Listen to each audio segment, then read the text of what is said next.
90 dərəcədə ikinci reaksiyanın sürəti birinci reaksiyanın sürətindən neçə dəfə çox olar bizdən soruşulur. Deməli, cədvəldə gördüyümüz kimi reaksiyalar birinci və ikinci olaraq ayrı-ayrı verilmişdir. Reaksiya sürətinin temperatur əmsalı birinci reaksiya 2, ikinci reaksiya üçün 4-ə bərabərdir. 60 dərəcədə reaksiyanın sürətləri bərabərdir hər ikisindən. İndi biz 90 dərəcədə həmin reaksiyanın sürətini müəyyən eləməliyik və ona əsasən deməli, ikinci reaksiyanın birinci reaksiyadan sürətinin neçə dəfə çox olduğunu tapa bilərik. Reaksiya sürətinin temperaturdan asılılıq düsturunu biz bilirik. VT2 bərabərdir. VT1 vurulsun qamma üstü T2 çıx T1 böl 10. Deməli, gördüyümüz kimi burada hər biri üçün başlanğıc, yəni birinci sürət VT1 A-ya bərabərdir. Biz hər biri üçün, yəni birinci reaksiyanın sürəti üçün VT2-sini tapaq. Yəni VT2 bərabərdir. VT1-ni artıq A qəbul elədik. Vurulsun qamması 2-dir, yəni birinci reaksiyamız üçün. Yuxarıda 90 dərəcə çıxılsın 60 dərəcə böl 10 yazacağım bərabərdir. Deməli, A vurulsun 2 üstü 3 eləyəcək, 30 da ona 10'a biləndə 3 eləyəcək. O da bərabər 8A-ya. İkinci reaksiyamızın VT2-sini tapaq. VT2 bərabərdir. Deməli, yenə VT1 A-ya bərabərdir. Onda da vurulsun temperatur əmsalı 4-ə bərabərdir. Yuxarıda yenə 90 çıx 60 böl 10 şəklində yazacağım.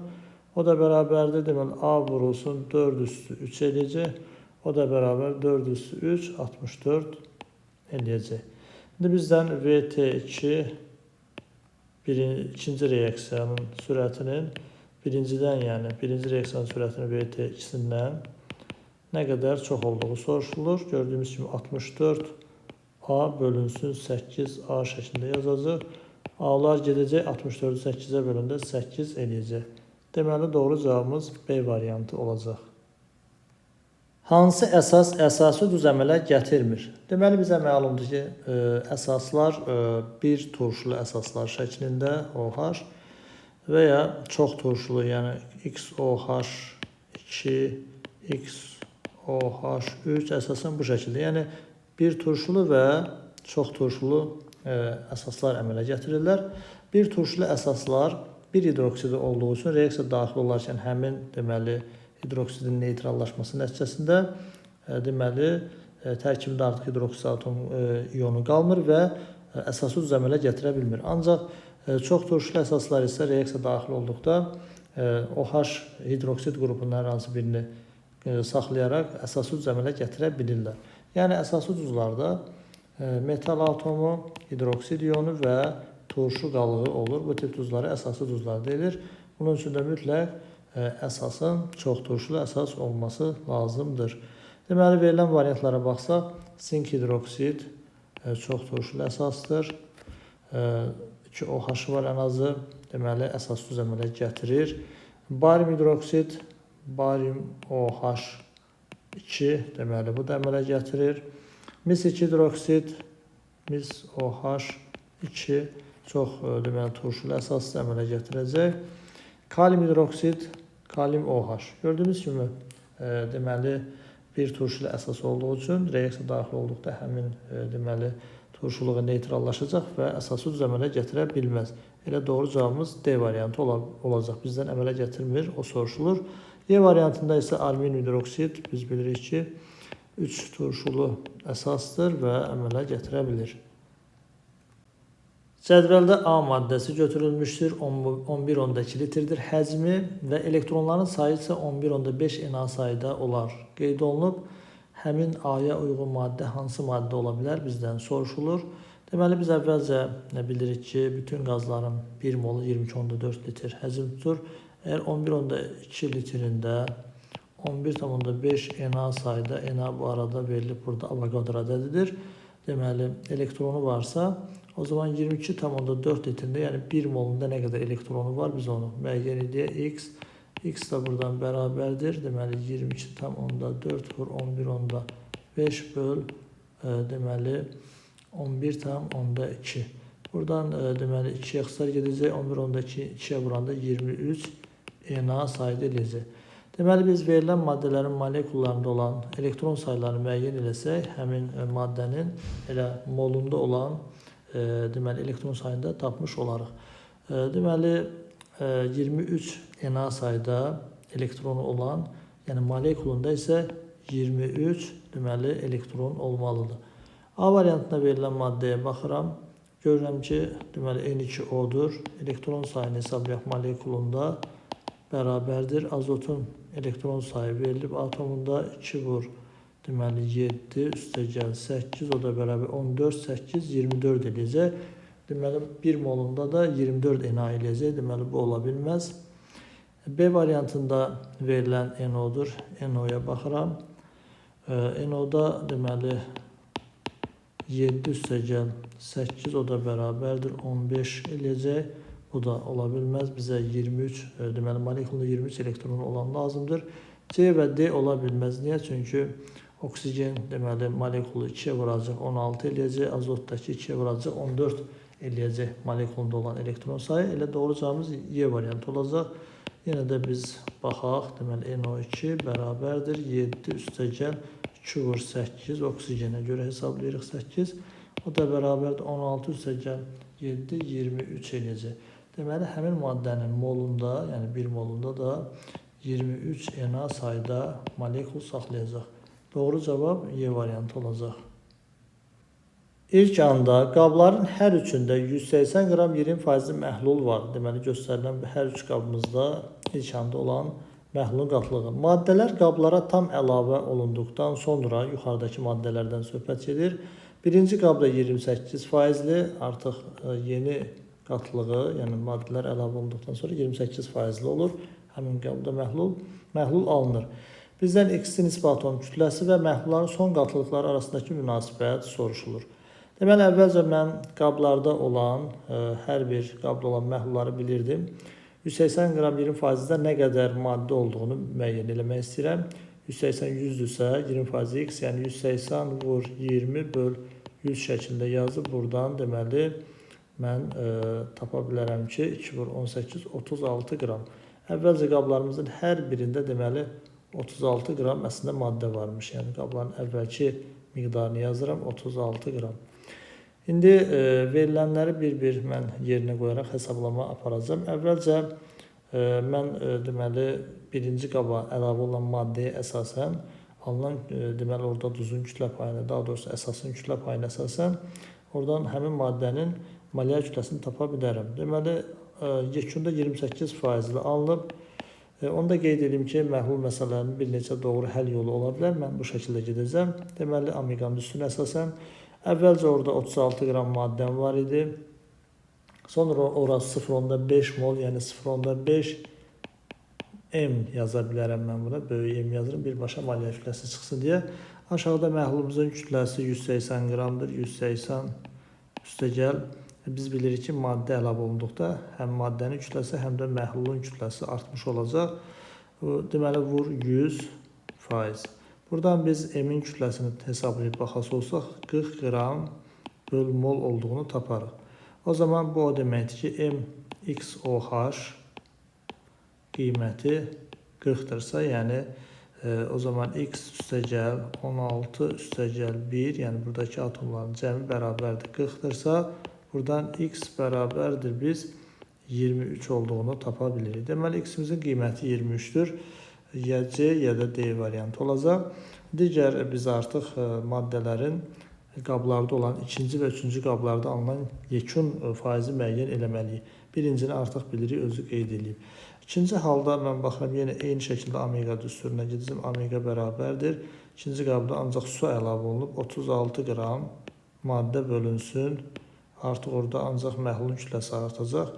Yəni 180, əvvəlki miqdar 180-dir. Üzərinə deməli 60 milli, yəni 60 qram deməkdir. Vuraq 100 bərabərdir. Yuxarıda deməli 36 olacaq. Aşağıda deməli 240 olacaq.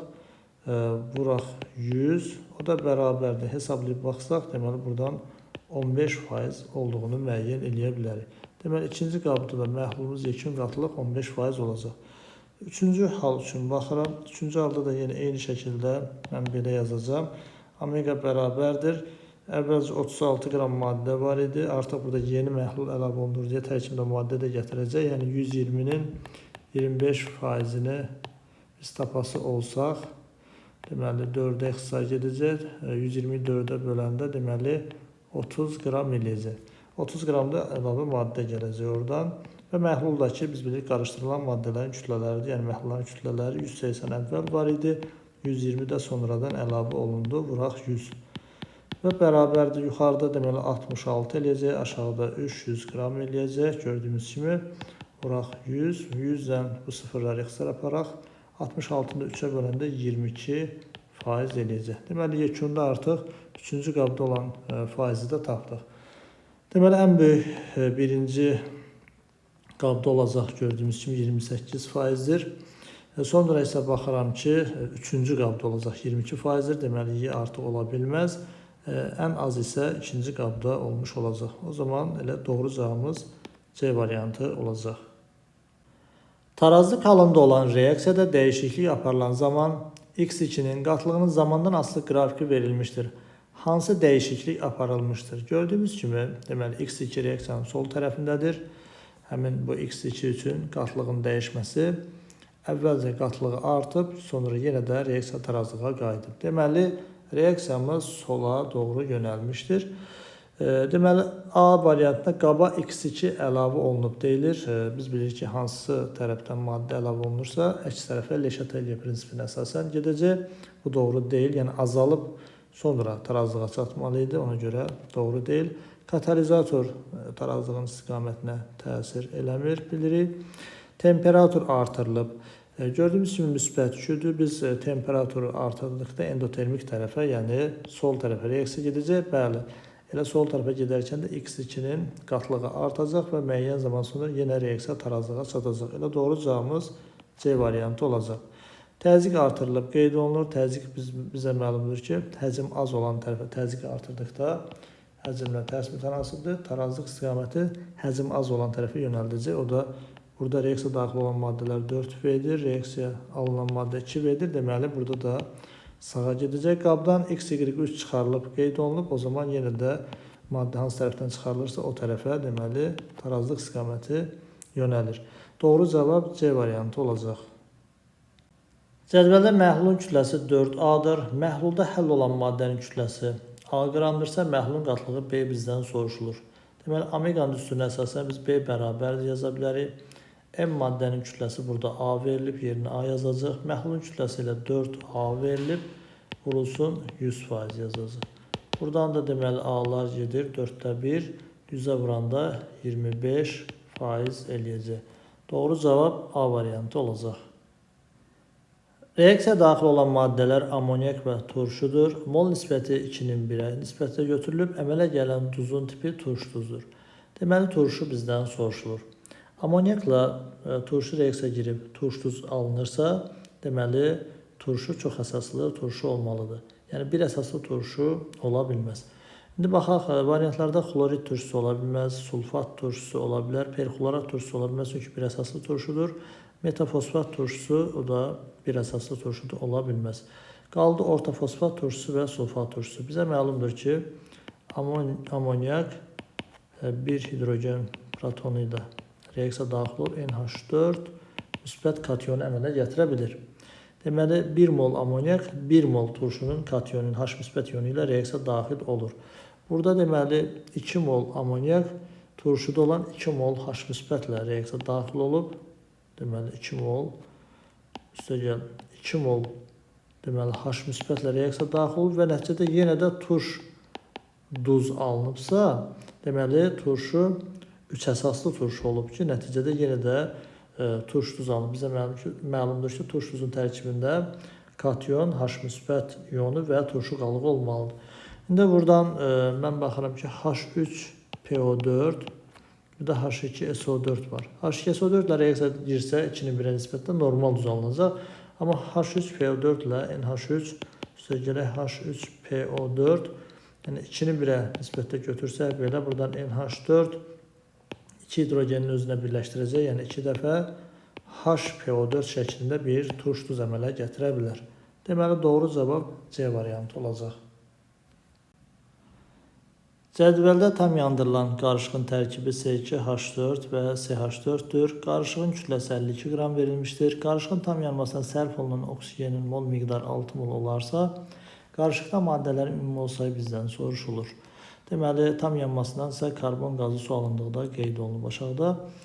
Bizə məlumdur ki, burada sərf olunan, yəni yanmaya sərf olunan oksigenin mol nisbətini biz bilmək üçün reaksiya tənliklərini yazmalıyıq. C2H4 oksigen də yandıqda alınır. Deməli, karbon qazı və su onsuz qeyd olunub.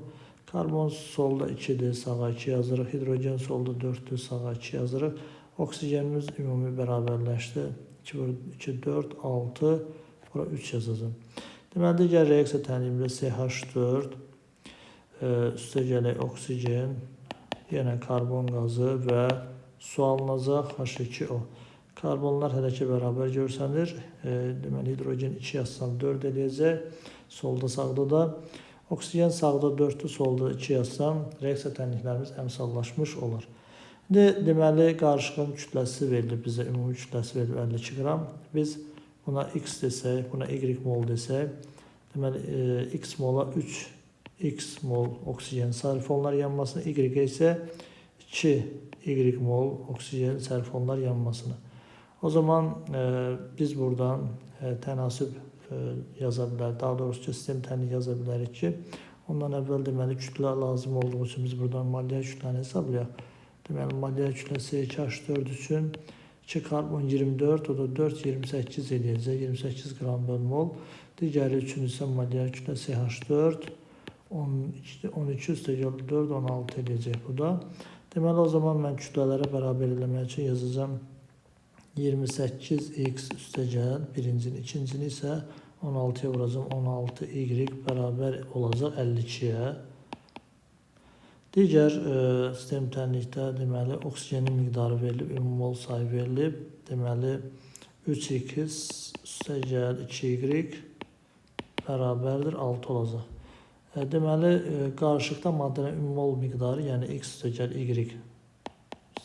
y bərabərdir n-ə. Bizdən bu, deməli, x üstə gəl y-in cəmi soruşulur.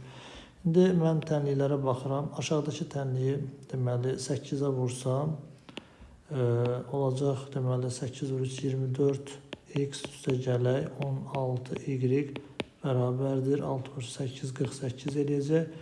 Yuxarıdakı tənlikdən tərəf-tərəfə çıxsam, deməli, 28x-dən 24x-i çıxanda 4x eləyəcək. 16y-lər gedəcək, deməli, bərabərdir, 52-dən 48 çıxanda 4 eləyəcək, x da buradan bərabərdir 1. Deməli, x-in qiymətini tapdım mən. Gətirib burada yerinə qoysam, deməli, y-in qiymətini tapa bilərəm. 3 üstə gəl, o zaman 3 bölü 1, 3, 2y bərabərdir 6-dırsa, 2y bərabərdir, deməli, 3, y də bərabərdir 1, onda 5. Artıq biz verilən bu deməli, n-in qiymətini tapa bilərik. Yəni, x üstə gəl y bərabərdir n-dirsə, dedik, 1 üstə gəl 1 onda 5, o da bərabərdir 2 onda 5 n-in qiyməti olmuş olacaq. Doğru cavab B variantı. Reaksiyanın aparıldığı temperatur A1 və A2-dir. A1 temperaturunda sürətimiz 0,2, A2-də isə 0,8-dir. Reaksiya sürətinin temperatur əmsalı isə 2-yə bərabərdir. Bizdən A2 çıx, A1 fərqi soruşulur. Biz artıq reaksiya sürətinin temperaturundan asılıq düsturunu bilirik. VT2 böl VT1 bərabərdir. Qamma üstü T2 çıx T1 böl 10. İndi bunu burada gördüyümüz kimi T1 elə A1-dən ifadə olunub, T2 A2 ilə ifadə olunubsa, biz bu şəkildə də yaza bilərik. V A2 böl VA1 bərabərdir. Qamma üstü A2 çıx artıq A1 yazacağım. Bölünsün 10. Aşağıdan hər birini yerinə yazası olsaq 0,8 V A2-nin yerinə sürəti. Digəri 0,2 bərabərdir. Qammanın 2 olduğunu artıq bilirik. A2 çıx A1 böl 10 yazacaq. Nisbəti 4 verəcək. 4 bərabərdir. 2 üstü A2 çıx A1 böl 10. Deməli, 4-ü 2 üstü 2 kimi yaza bilirəm. O da bərabərdir ki, A2 çıx A1 böl 10. Əsaslar bərabərsə üstlər bərabərdir. Deməli 2 bərabərdir. A2 çıx A1 böl 10. Bizdən A2 çıx A1 böl A2 çıx A1 soruşulursa, buradan o zaman A2 çıx A1 o da bərabərdir. 2 vur 10 20'ye bərabər olacaq. Deməli doğru cavab Y variantı. Doymuş məhlulda A maddəsinin kütlə payı 20% olarsa, həmin temperaturda A maddəsinin həll olma əmsalını müəyyən edin. Yəni hesablayın. Deməli bizə məlumdur ki, KH bərabərdir M maddə böl M su və ya bəzən V su da yaza bilirik. Yəni ikisi də milli və qrama bərabər olduğu üçün belə yaza bilərik. Vuraq 1000. Bərabərdir. İndi biz hər hansı bir ixtiyari məhlul götürsə, məsələn 100 qram məhlul götürsə, 20%li məhlul nəzərdə tutulub. Deməli onun 20 qramı duz olacaq. 200 qram məhlul götürsə eyni şeydir. Yenə 20%-i bu səfər 40 qram duz olacaq, amma suyun miqdarı burada 80 qram olursa, burada isə deməli 160 qramı su olacaq. Yəni burada nisbət sabit saxlanır. Ona görə bu şəkildə mən yaza bilərəm ki, 20%-li məsələn məhlul üzərindən geçsəm, onun həll olma əmsalını müəyyən eləyəcəm. Deməli 20%-li 20 qram, yəni 100 qram məhlulu götürsəm, deməli orada olan suyun miqdarı 80 qram olacaq və vuracaq 1000-ə. Deməli 4-ə ixtisar gedəcək, 1000-i də 4-ə böləndə 250 qram böl litr edir. Deməli doğru cavab A variantı olacaq. Cədvəldə metallar verilmişdir. Duru sulfat turşusu ilə reaksiyasından alınan normal duzların deməli mol sayı bərabər olarsa, ayrılan qazların həcmlərinin müqayisəsi bizdən soruşulur. Bizə artıq məlumdur ki, duru turşulardan sulfat turşusudur, sonra xlor turşusudur. Bunların metallarla reaksiyasından hidrogen qazı ayrılır. Yəni biz bilirik ki, metalların aktivliyi sırasında hidrogenə qədər olan metallar həmin turşulardan hidrogen qazı ayırır. Yəni bariumda sulfat turşusuna reaksiya girəndə H2SO4, buradan normal duzu bariumun 2 valentli olduğu üçün barium SO4 və qeyd elədik ki, hidrogenə qədər olan metallar duru turşulardan, bəzi duru istisna turşular var, amma sulfat turşusu hidrogen verir. Sonra kaliumun deməli H2SO4 ilə reaksiyasından eyni şəkildə kalium 1 valentli olduğu üçün kalium 2SO4 olacaq və H2 ayrılır. Alüminiumun deməli sulfat turşusu ilə reaksiyasından H2SO4 ayrılır. Deməli alüminium sabit 3 valentli olduğu üçün SO4 3 dəfə H2. Reaksiya tənliyimizi əmsallaşdırmalıyıq. Baxıram, birinci reaksiya tənliyimizi əmsallaşdırma ehtiyac yoxdur. Deməli, ikinci reaksiya tənliyimə baxıram ki, kalium burada 2-dir. Burada bir kalium qarşısında 2 yazsam, reaksiya tənliyim əmsallaşmış olur. Üçüncü reaksiya tənliyimdə baxıram, alüminium deməli miqdarı atom sayı 2-dir. SO4 3-dür. Burada 3 yazıram. Hidrogen sayı artdı. Burada 3 yazıram. Gördüyüm kimi mən əgər alınan duzların mol miqdarına baxası olsam, hamısı elə bərabər alınmış olur. Bu şəkildə reaksiyadan deməli bərabər mol miqdarda duzlar alındı. Bu zaman ayrılan hidrogenə baxıram. Hidrogeni əgər A-nı məsələn hər biri üçün 1 qəbul eləsəm 1 mol, o zaman ayrılan hidrogenin miqdarı da elə buradan 1 mol olacaq. Y üçün də baxıram, elə o da 1 mol olacaq. Ancaq üçüncü halda baxıram, duzların mol miqdarı bərabər olanda hidrogenin əmsalına 3 düşüb, yəni Z bərabərdir 3 mol olacaq. Digərlərindən 3 dəfə çox hidrogen qazı almış olacaq. O zaman X, Y bərabər olacaq, ancaq Z onlardan böyük olacaq. Deməli doğru cavab B variantı. Silisiumun oksigende yanma reaksiyasından silisium O2 alınıb, verilmiş reaksiya üçün doğrular bizdən soruşulur. Bir silisium reduksiya olunur. Bizə məlumdur ki, hər ikisi bəsit halda 0-dır. Oksigen əksər birləşmələrində -2-dirsə, silisium burada müsbət 4 olacaq. Silisium burada oksidləşir, reduksiya olunmur. Yəni gördüyümüz kimi reduksiya edicidir, ancaq proses verildiyi üçün proses oksidaşma prosesidir. Bir yanlışdır. Oksigen oksidaşdırıcıdır, bu doğrudur. Deməli oksigen elektron mənfili silisiumdan çox olduğu üçün oksidaşdırıcı olacaq orada. 3 birləşmə reaksiyasıdır, qeyd olunub, doğrudur. Oxdan sonra bir mürəkkəb maddə alınıb. Homogen reaksiyadır, bu yanlışdır. Deməli bizə məlumdur ki, reaksiya daxil olan maddələrdən birinin aqreqat halı bərk olarsa, həmin reaksiya heterogen reaksiyadır. Ancaq reaksiya daxil olan maddələr qaz, üstəgəl qaz maye üstəgəl maye və yaxud da ki, məhlul üstəgəl məhlul olarsa, yəni reaksiya vahid həcm boyu gedərsə, bu tip reaksiyalara biz homogen reaksiyalar deyirik. Ancaq burada reaksiya toxunan səth boyu gedəcək deyə həmin reaksiya heterogen reaksiyadır. Doğrular deməli 2-3 C variantı olacaq. Reaksiya tənliyi üzrə N mol su alınarsa, oksidləşdiricinin aldığı elektronların sayını hesablayın. Deməli, gördüyümüz kimi kükürt -2-dən kükürt 0-a gəlib reaksiya tənliyində. Deməli, burada isə xlor müsbət 1-dən xlor -1-ə gəlib. Kükürt deməli -2-dən kükürt 0-a gələrkən çıxaq 2 elektron, yəni 2 elektron verib. Xlor -1-dən xlor, daha doğrusu müsbət 1-dən xlor -1-ə gələrkən 2 elektron qəbul edib. Deməli, 2 hər kəsin qarşısına çıxarıram və ixtisar gedib 1-in 1-ə. Demək ki, bu reaksiya tənliyi əmsallaşdırılıb ya da ki, kiçik bir əmsallaşdırma ilə tamamlaya bilərik. Reaksiya tənliyimə baxıram ki, solda və sağda olan atomların sayına natriumun sayı bərabərdir, sonra kaliumun sayı bərabərdir, kükürdlərin sayı bərabərdir, solda 2 kükürt, sağda 2 kükürt, hidrogenlərin sayı bərabərdir və xlorların sayı bərabərdir. Ən sonunda oksigenə baxıram 1, 4, 5, 1 burada, 4 burada, 1 burada, 5. Deməli, reaksiya tənliyim əslində elə əmsallaşmış haldadır, yəni əmsallaşdırmaya ehtiyac yoxdur. İndi mən baxıram ki, reaksiya tənliyi üzrə N mol su alınarsa, oksidləşdiricinin aldığı elektronların sayı bizdən soruşulur. Gördüyümüz kimi, reaksiya tənliyində 1 mol su alınarkən, oksidləşdiricinin aldığı elektronların sayı, yəni burada oksidləşdirici xlordur, gördüyümüz kimi 2 elektron, yəni 2 mol elektron belə yazaq, qəbul eləyir.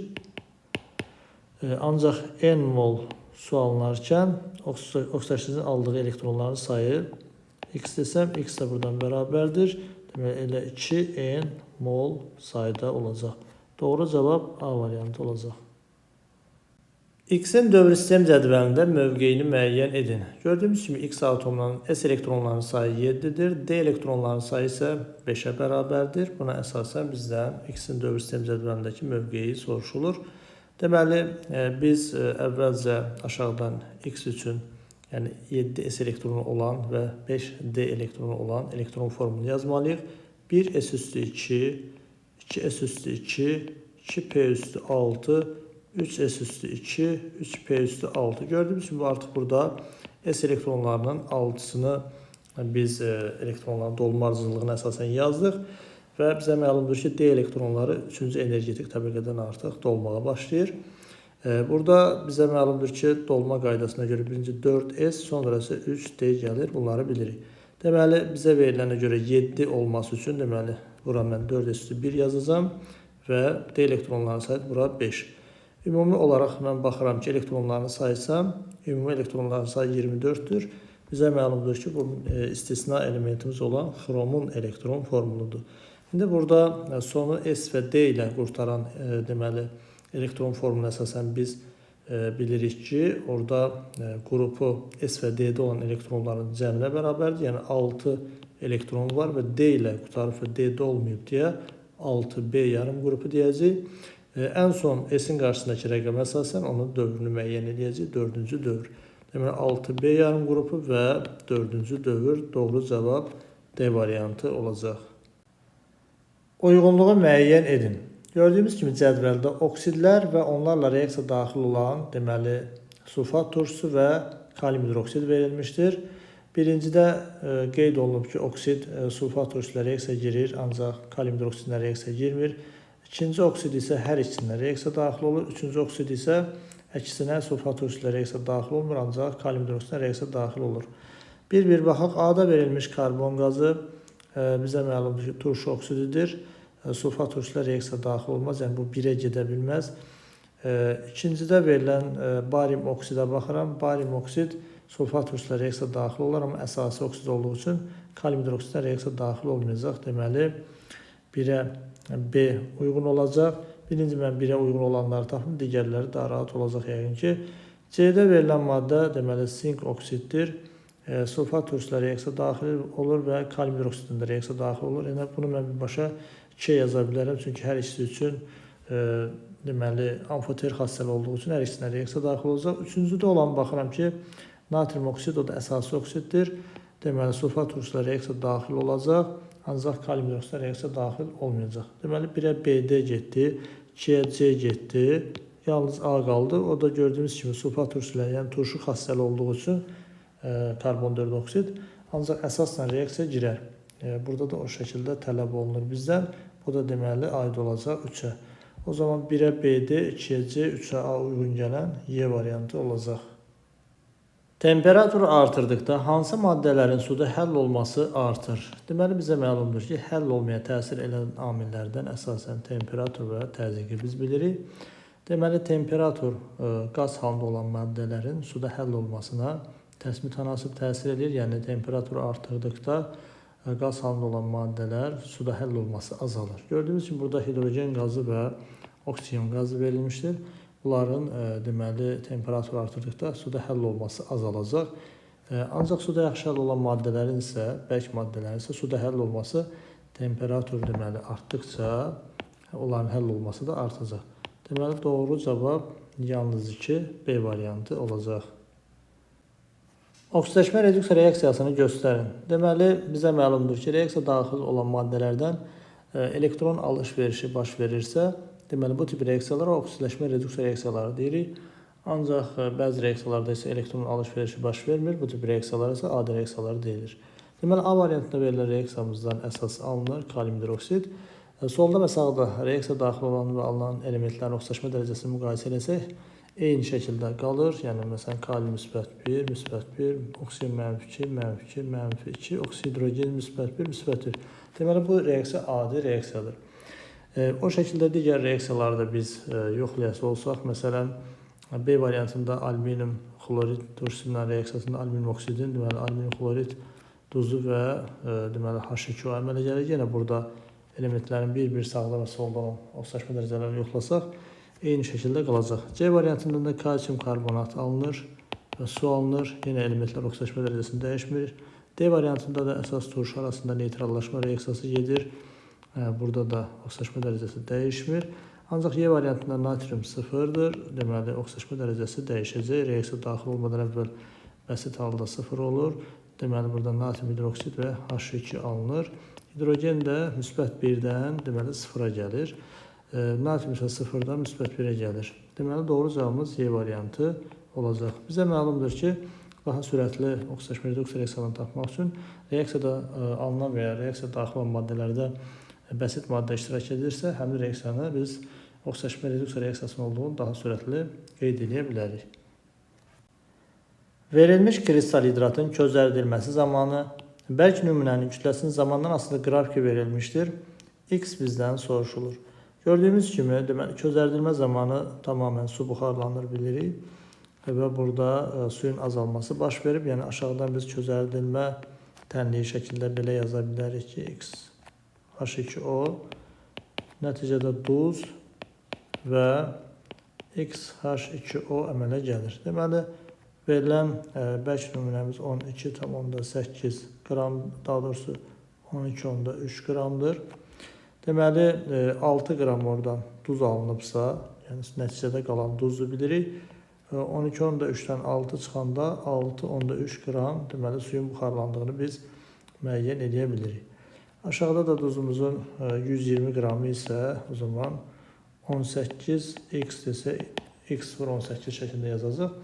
Buradan deməli 6 ilə 120, 20-yə qıslar gedər. O da deməli 20-ni vuracaq 6,3-ə, 2 vur 6,3, 12,6 eləyəcək. Deməli 20-yə vuranda 126 eləyəcək. 18, X bərabər 126, X də buradan bərabərdir. 18-ə böləndə 7 dəfə eləyəcək. Deməli, X-imizin qiyməti 7-yə bərabərdir. Doğru cavab A variantı. Dövr sistem cədvəlinin verilmiş hissəsindəki əsas yarımqrup elementləri üçün hansı ifadə doğru deyil? 1. Deməli, A variantında qeyd olunub ki, Y-in elektromənfiliyi ən böyükdür. Bizə məlumdur ki, elektromənfilik, deməli, qeyri-metallıq, oksidləşdiricilik, ionlaşma enerjisi dövr sistem cədvəlində soldan sağa, aşağıdan yuxarı və soldan sağa artır. Deməli, ən sağda duran, ən yuxarıda və ən sağda duran elektromənfiliyi ən böyük olmalıdır. Burada da Y qeyd olunub. Bu doğrudur. X-in oksigenlə əmələ gətirdiyi oksidin formulu XO-dur qeyd olunub. Deməli biz burada həmin elementlərin qrupunu müəyyən eləyək ki, ona əsasən biz deməli XO-mu və ya da başqa oksid mi alınır, onu müəyyən eləyə bilərik. Baxırıq, burada Z14 verilib. Elektron formunu 3s üstü 2, 3p üstü deməli 2 ilə qutaracaq yazıb baxası olsaq, gördüyümüz kimi burada deməli Z 4-cü deməli qrup element, 4A yarım qrup elementi. Əgər bu 4A yarım qrup elementidirsə, bir bundan sonra yerləşən elementlər deməli 5A yarım qrup elementidir. Əvvələ doğru getsə 3A yarım qrup elementi və 2A yarım qrup elementidir. İndi X əgər ikinci qrup elementidirsə, oksigen də oksidaşma dərəcəsi və valentliyi oksidaşma dərəcəsi -2 olur və valentliyi oksidlərdə 2 olur. Və bu tip oksid əmələ gətirir. Bu doğrudur. T və Z, TH2 və ZH4 tipli hidrogenli birləşmə əmələ gətirir. Baxıram, T ikinci qrupda yerləşir, yəni TH2 və ya da RH2 də deyə bilirik. Bu doğrudur. Dördüncü qrupda Z yerləşir, Z-dəki bu da doğrudur. RH4 tipli, yəni burada da ZH4 tipli hidrogenli birləşmə əmələ gətirilir. Bu da doğrudur. X-in qısa elektron formulu 3s üstü 2-dir qeyd olunub. İndi biz burada X-in deməli elektron formulunu ya elektron sayına əsasən və ya da ki qrupuna əsasən müəyyən edə bilərik. Deməli, mən baxıram ki, əslində Z 3-cü dövr elementidirsə, 3-cü dövr, yəni 3s ən son s-in qarşısındakı rəqəm, deməli X və Y ikinci dövr elementidir. Yəni onun elektron formulu belə ola bilməz. Və yaxud da ki, elektron saylarını sola doğru gəlib üzərinə deməli ondan 8 çıxmaqla da X-in elektron sayını da tapa bilərik və oradan da X-in deməli qısa elektron formulunun o şəkildə olmadığını müəyyən edə bilərik. Lap baxaq, 14 isə 15 deməli əvvələ doğru gəlirsə 13, 12, 8 çıxanda deməli 4-dür elektron sayı. X4 üçün biz baxası olsaq 1s üstü 2, 2s üstü 2 olacaq. Deməli 3s üstü 2 ola bilməz. Elə doğru cavabımız bu eləyəcək. B və C cəmi 27-yə bərabərdir qeyd olunub.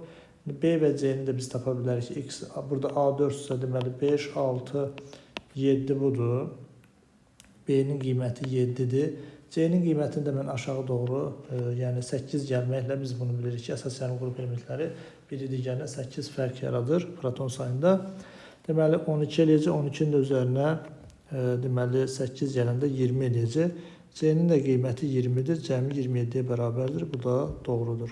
Deməli bizdən doğru deyil soruşulduğu üçün doğru cavabımız D variantı olacaq. Həzmi 1 litr olan qabda 1,5 mol azot və 2,5 mol hidrogen arasında reaksiya baş verir və 30 saniyə sonra tarazlıq yaranır. Tarazlıq anına kimi hidrogenə görə orta sürət 0,5 mol böl litr bur saniyə olarsa, reaksiyanın tarazlıq sabiti bizdən soruşulur. Deməli biz əvvəlcə reaksiyamızın tənliyini yazaq. N2 üstəgəl H2 alınır. NH3. Deməli burada reaksiya daxil olan maddələrin biz bilirik ki 3 cür qatlıq ola bilər. Başlanğıc miqdarı, sərf olunan miqdarı və tarazlıq miqdarı. İndi burada qabın həzmi 1 litr verildiyi üçün elə molları biz qatlıq kimi götürə bilirik. Deməli 1,5 mol böl litr azot olacaq o zaman, 2,5 hidrogen olacaq. Başlanğıcda alınan maddəmiz 0-dır. Deməli, sonra biz buradan sərf olunan qatlığı tapmalıyıq. Hidrogenə görə, deməli, hidrogen sərf olmasına görə reaksiyan sürəti verilib. Biz buradan VH2 reaksiyan sürətini bilirik ki, nü sərf olunma bölünsün V vur tau düsturudur. Buradan hidrogenin sərf olunmasını tapa bilərik. V sərf olunma hidrogen bərabərdir. Deməli, VH2-nin sürəti vurulsun V vur tau. Bu da bərabərdir. Buradan deməli, hidrogenə görə sürət 0,5 vurulsun həzm 1-dir. Zaman 30 saniyədir. O da bərabər 1,5 mol böl litr olacaq. Deməli, hidrogenin biz sərf olunmasını tapdıq 1,5 moldursa, gördüyümüz kimi 3-ə 1 reaksiya daxil olursa, 1,5-ə 2 dəfə azalıbsa, deməli, bu da 2 dəfə azalır 0,5. Bunun sərf olunması da 0,5-dir və nəticədə başlanğıcdan hər birinin sərf olmasını çıxsaq tarazlığını taparıq. Deməli 1 bu olacaq, digəri də 1-ə bərabər olacaq. Və alınan maddəmiz üçün sərf olunma yoxdur, ancaq alındığı qatlıq var. O da 1,5 mol reaksiya daxil olarsa, əmsalı yazmamışıq burada. Deməli, elə 1 mol alınacaq. Çünki 3-ə 2-dirsə, 1,5-ə 1. Deməli, onda tarazlıq qatlığı 1 mol olacaq. Bizə lazımdır ki, tarazlıq sabitində tarazlıq qatlıqlarından istifadə edək. Əvvəlcə tarazlıq sabitinin riyazi ifadəsini yazaq. Deməli, reaksiyada alınan maddəmizin NH3-ün qatlığının, reaksiya daxil olan maddələrin qatlığının deməli tarazlıq nisbətinə bərabər olacaq. Deməli, reaksiya daxil olan H2 üstü 3, o da bərabərdir. Əmsalları qüvvət şəkildə yuxarıdan yazırıq. Hamısı 1 olduğu üçün elə tarazlıq sabitimizin qiyməti də 1-ə bərabər olacaq. Deməli, doğru cavab C variantı. Deməli, 1 mol A su ilə reaksiyasına 1 mol B maddəsi əmələ gətirmişdir. Deməli, 1 mol B-nin də sulfat turşusu ilə reaksiyasından normal duz və su alınmışdır. A-nı müəyyən edin. Verilən variantlara biz baxsaq, hər birində oksidlər verilmişdir. Burada biz bilirik ki, su ilə reaksiya daxil olan oksidlər qələvi torpaq metallarının oksidləridir. Ümumiyyətlə, bir də turşu oksidləri, əksər turşu oksidləri, təbii ki, orada istisna halları da var. Xrom 2 oksid su ilə reaksiya daxil olmayacaq, ona görə bu variant ola bilməz. Dəmir 2 oksiddə və mis 2 oksid. Burada ancaq natrium oksid və kalsium oksid ola bilər. Verilən maddənin su ilə reaksiyasına 1 mol B maddəsi və 1 mol B maddəsinin su ilə normal duz əmələ gətirməsi ancaq kalsium oksiddə mümkün ola bilər. Gəlin baxaq, çünki natrium oksidin 1 molunun su ilə reaksiyasından 2 mol natrium OH alınır, yəni əsas alınır. Burada 1 mol nəzərdə tutulub. Lap 1 mol natrium hidroksid belə buradan belə baxsaq, götürülsəydi, sulfat turşusuna reaksiyasından turş duz alınmalı idi. Ona görə deməli natrium hidroksid ola bilməz. Ancaq burada kalsium oksiddir. Su ilə reaksiyasından 1 mol kalsium hidroksid alınır. Onun da deməli sulfat turşusu ilə 1-in 1-ə nisbətdə reaksiyasından kalsium SO4 duzu, yəni duz və su alınacaq. Deməli, doğru cavabımız Y variantı olacaq. Hansı maddə bərk halda molekul kristal qəfəsi əmələ gətirmir? Deməli, verilən maddələrimizə baxırıq. Bizə məlumdur ki, molekul kristal qəfəsini əmələ gətirən maddələr əsasən kovalent rabitəli maddələrdir. Bərklikdə molekul kristal qəfəsi əmələ gətirirlər. A variantı doğrudur. Su kovalent rabitəlidir və molekul kristal qəfəsi əmələ gətirir verilən şərt daxilində. B variantı da doğrudur. Kovalent rabitəli maddələrdir. C variantı da doğrudur. Y variantı da doğrudur. Yəni kovalent rabitəli molekuldur. Ancaq D variantında verilən silisium karbid isə deməli yanlış verilmişdir. Bərkilikdə molekul kristal qəfəsi əmələ gətirmir. Atom kristal qəfəsi əmələ gətirir. Bizdən gətirməyən soruşulduğu üçün doğru cavab D variantı olacaq. 8 qram oksigen sərf olunduqda 120 kilojol istilik ayrılarsa, reaksiyanın istilik effektini müəyyən edin. Deməli, bizə məlumdur ki, reaksiyanın istilik effekti reaksiyanın əmsallaşmış halına uyğun ayrılan istilik miqdarıdır. Deməli, mən baxıram ki, normal halda oksigenin molyar kütləsi 32 qramdır. Əmsalı 2 olduğu üçün 2 vur 32 qrama ayrılan istilik 2 kilojol, yəni elə reaksiyanın istilik effektidir. Ancaq 8 qram üçün verilib bizə ki, 8 qrama isə deməli ayrılan istilik miqdarı 120 kilojol. Buradan Q-nü tapası olsaq, Q bərabərdir deməli. 2 vur 32 vur 120 bölünsün 8 olacaq. 8 buradan deməli 32-yə 4 dəfə qısa gedəcək. Deməli 2 vur 120 240, 240-ı da deməli 4-ə vurası olsaq 960 kilojol eləyəcək. Deməli, həmin bu reaksiyanın istilik effekti 960 kilojola bərabərdir. Cədvələ əsasən doğru ifadələr bizdən soruşulur. Gördüyümüz kimi ayrılma sulu süzmə ayrılma suludur. A üstəgəl B qarışığıdır. Ayrılma sulu distillədir. A üstəgəl C qarışığı verilib. İndi bizdən birinci halda soruşulur ki, B adi şəraitdə mayedir. Bizə məlumdur ki, süzmə üsulu adətən suda həll olmayan bərk maddələri deməli ayrılma üsuludur. Yəni burada maye üstəgəl bərk qarışığın ayrılma üsuludur. Deməli, distillə üsulu isə iki bir-birində həll olan mayələrin adətən həll olma üsuludur.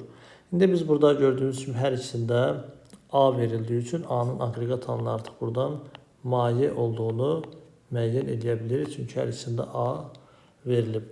Deməli, buradan B'nin isə artıq bərk olduğunu müəyyən edə bilirik. C də yenə də mayedir. Çünki distillə dedik ki, maye qarışığının ayrılma üsuludur. Deməli, birinci hal üçün B adi şəraitdə mayedir qeyd olunub. Bu yanlışdır, bərkdir.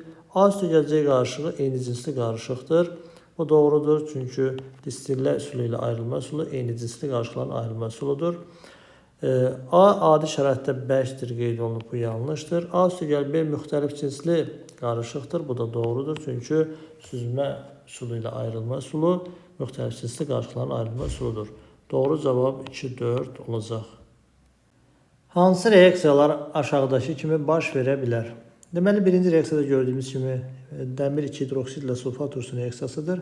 Əsas turşu arasında demək olar ki, hər zaman reaksiya gedir və nəticədə duz su alınıb. Bu doğrudur. Birə nisbətdə götürülmüşdür. İkinci reaksiyamız əsas duz arasında. Reaksiya deməli mis2 hidroksid ilə sink nitrat arasındadır. Əsas və duzun reaksiya daxil olması üçün hər ikisi həll olan alınanlardan heç olmasa biri çöküntü olmalıdır. Amma reaksiya daxil olan çöküntü ola bilməz. Onların qarışması üçün mütləq hər ikisi həll olan olmalıdır. Deməli, 2 yanlışdır. Baş verməyəcək belə bir reaksiya. Üçüncü halda deməli, qələvlər amfoter xassəli maddələrdən reaksiya daxil olur. Və burada da reaksiya nəticəsində natrium sinkat və su alınmışdır. Bu reaksiyada baş verə bilər. Dördüncü halda kalium hidroksidin parçalanması verilmişdir. Bizə məlumdur ki, qələbi torpaq metallarının hidroksidləri parçalanmır. Qızdırıldıqda onlar əriməyə başlayır. Deməli, bu da yanlışdır. Bizdən doğrular soruşulur. Deməli, 1, 3 doğru cavab olacaq. Deməli, bizdən hansı halda 20% sulfat turşusunun qatlığının, deməli, məhlulun qatlığının azaldığı soruşulur. Birinci halda sulfat turşusu əlavə etdikdə qeyd olunub. Bizə məlumdur ki, maddə əlavə olunarsa, həmin məhlulun qatlığı artacaq.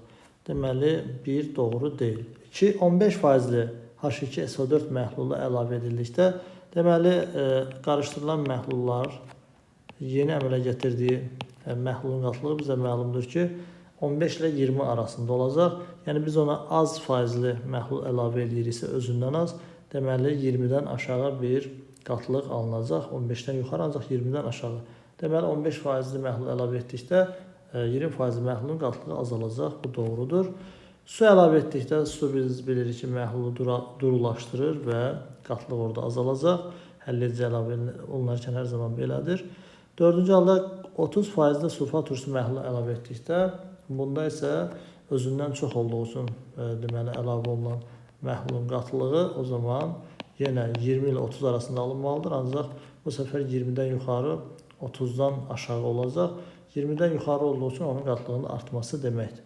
Deməli, doğru cavab 2, 3 olacaq. Uyğunluğu müəyyən edin. Deməli, oksidlərin xassəsi verilmişdir və sağ tərəfdə oksidlər verilmişdir. Burada qeyd olunur ki, suda həll olduqda turşu alınır, suda həll olduqda əsas alınır və suda həll olmur. İndi biz bir-bir oksidlərə baxaq. A-da verilən dəm qazı, yəni karbon 2 oksiddir. Bu suda həll olmur, 3-ə gedəcək. Azot 5 oksid isə suya atdıqda nitrat turşusunu, yəni HNO3-ü əmələ gətirəcək. Deməli, turşu alınır, 1-ə gedəcək. Barium oksid, barium hidroksid alınacaq bundan da. Deməli, barium hidroksid alınacaq, 2-yə gedəcək. Natrium oksid də, natrium hidroksid alınacaq buradan. Qələbə alınacaq, o da deməli 2-yə gedəcək. Y-də verilən isə mis2 oksiddir, o da suda həll olmur, deməli 3-ə gedəcək. Deməli, doğru cavab 1-ə B, 2-yə C-D, 3-ə A-Y olacaq. 3 müxtəlif sınaq şüşəsinin birində mis2 nitratın, birində xlorid turşusunun, digərində isə natrium hidroksidin su ilə əmələ gətirdiyi məhlul var. Məhlullardan nümunə götürüb, dəmir 2 hidroksid ilə təsir etdikdə yalnız 3-cü sınaq şüşəsində reaksiya baş verir. Kalium karbonat məhlula təsir etdikdə isə 1-ci sınaq şüşəsində reaksiya baş vermir. Deməli, hər bir sınaq şüşəsində 1-ci, 2-ci, 3-cü sınaq şüşələrində yəni olan maddələrin formullarını uyğun olaraq yazın. Deməli, əvvəlcə biz verilən maddələri buradan yazaq. Deməli, bizdə mis2 nitrat deyir. Orada olan maddələrimiz. Xlorid turşusu var, H-xlor. Bir də natrium hidroksid var. Natrium OH. Birinci halda deyir, məhlulları nümunə götürüb dəmir 2 hidroksid ilə təsir etdikdə. Dəmir 2 hidroksiddən təsir etdikdə baxıram. Yalnız 3-cü sınaq şüasında reaksiya baş verir. Mən baxıram ki, verilən maddələrdən dəmir deməli 2 hidroksid daha doğrusu hansılar da reaksiya girir? Mis2 nitratla reaksiya girməz. Xlor turşusuna reaksiya girir. Natrium hidroksidlə reaksiya girməz. Deməli 3-cü sınaq şüasında reaksiya baş verilirsə 3-cü qabımızda olan xlorid turşusudur. Bunu müəyyən elədik artıq verilən. İkinci halda isə deyir kalium karbonat. Kalium 2CO3. Məhlula təsir birinci sınaq şüasında reaksiya baş vermir. Baxıram, kalium karbonat bu maddələrdən hansı ilə reaksiya girməz? Gördüyümüz kimi natrium hidroksidlə reaksiya daxil olmayacaq, ancaq digərlərindən reaksiya daxil olacaq. O zaman mən baxıram, burada qeyd olunub ki, birinci sınaq şüasında reaksiya baş vermirdirsə, deməli natrium hidroksid elə birincidədir. O zaman ikinci sınaq şüasında da buradan nəticə çıxır ki, mis2 nitrat var imiş. Deməli, aşağıdan səliqəli şəkildə yazaq. Birincidə deməli natrium hidroksid var imiş. İkinci sınaq şüşəsində mis2 nitrat var imiş. Üçüncü sınaq şüşəsində isə xlorid turşusu H-xlor var imiş. İkinci sınaq şüşəsində baş verən reaksiya tənliyini yazın və əmsallaşdırın. Artıq biz ikinci sınaq şüşəsində olan maddə haqqında situasiyanın birinci tapşırığından məlumatımız var ki, mis2 nitrat maddəsidir. Bunu təyin elədik. Və həmin maddələrdən nümunə götürülərək deməli təsir edilən maddələrdən biri deməli dəmir 2 hidroksid idi. Digəri isə deməli burada da qeyd olunub kalium karbonat idi. İndi bizdən ikinci sınaq şüasından hansında reaksiya getdi? Biz bilirik ki, dəmir 2 hidroksid çöküntü olduğu üçün bu reaksiya getməmişdi elə. Deməli bizdən kalium karbonatla olan reaksiya soruşulur. O zaman aşağıdan mis2 nitrat üzərinə deməli kalium karbonat gəlirəm. Alınır buradan deməli mis2 karbonat üstə gələk deməli kalium NO3. Deməli reaksiya tənliyimizi əmsallaşdıranda burada kaliumun indeksində 2 var deyə yalnız burada kalium nitratın qarşısına 2 yazsaq reaksiya tənliyimiz və əmsallaşması tamamlanmış olur. Üçüncü sınaq şüşəsindən götürülmüş 200 ml nümunənin tam reaksiya daxil olmasına 230 qram 30% kalium karbonat məhlulu sərf olunur. Baş verən reaksiya tənliyini yazın. Üçüncü sınaq şüşəsindəki məhlulun reaksiyadan əvvəlki molyar qatlığını hesablayın. Deməli biz artıq üçüncü sınaq şüşəsində xlorid turşusu olduğunu bilirik. Kalium karbonatla bizdən reaksiya tənliyi və soruşulur. Yəni reaksiya tənliyini H-xlor yazaq. Deməli buradan kalium xlorid karbonat turşusunu sıxışdırıb çıxaracaq. Yəni karbon qazı və su alınacaq. Əmsallaşdırmamız da gördüyümüz kimi sadə olacaq. Burada kalium miqdarı deməli 2-yə bərabərdir. Sağ tərəfdə də 2 yazacaq bura. Sonra xlorun qarşısına da bir 2 yazsaq, reaksiya tənliyimiz deməli əmsallaşmış olacaq. İndi biz verilənə əsasən əvvəlcə burada 200 qram 30% verilən kalium karbonat, yəni sərf olunan kalium karbonatı əsasən biz xlor turşusunun mol miqdarını müəyyən etməliyik. Ona görə mən aşağıdan yazıram ki, 230 qram 100%dirsə, müxtəlif doğru həll yolları ola bilər bunun da, yəni məhlul məsələsidir deyə. 30%-dir, buradan x yazacağım. X də bərabərdir, deməli 30 vur 230 böl 100, deməli sıfırlar gedəcək. 3 vur 23, 69 qram eləyəcək. Deməli, burada sərf olunan kalium karbonatın, yəni 200 ml nümunəyə sərf olunan kalium karbonatın kütləsi 69 qramdır. Mən normalda baxıram ki, 138 qram kalium karbonat sərf olunanda 2 mol xlorid turşusu deməli sərf olunur. Bəs 69 qram kalium karbonat tam sərf olunubsa, o zaman deməli nə qədər xlorid turşusu reaksiya daxil olub, ona y deyim burada da. Deməli y buradan bərabərdir. 2 dəfə azalıbsa, deməli mol miqdarı 2 dəfə azalacaq, 1 mol eləyəcək. Artıq mən reaksiya daxil olan xlorid turşusunun mol miqdarını da bilirəm.